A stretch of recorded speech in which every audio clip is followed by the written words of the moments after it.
sa pa pa pa magari sa sa pa pa pa sa sa pa pa pa magari sa pa pa pa gama bari dari dari da pa maga gama bari dari dari da gama bari dari dari da pa maga gama bari dari dari da sa ni la la ni da pa maga pa magari sa sa la la la la la la la la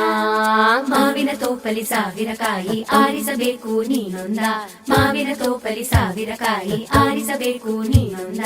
ಹುಳಿಯಿದ್ದರೆ ಉಪ್ಪಿನಕಾಯಿ ಸಿಹಿಯಾಗಿದ್ದರೆ ಸೀಕರಣೆ ಹುರಿದಿಟ್ಟ ಮೆಣಸಿನಕಾಯಿ ಸಿಡಿ ಸಿಡಿ ಎಂದರೆ ಒಗ್ಗರಣೆ ಮಾವಿನ ತೋಪಲಿ ಸಾವಿರ ಕಾಯಿ ಆರಿಸಬೇಕು ನೀನೊಂದ ಒಂದೇ ಹಣ್ಣಲ್ಲಿ ಬಗೆ ಬಗೆ ರೀತಿ ಇಟ್ಟನು ಯಾಕೆ ಭಗವಂತ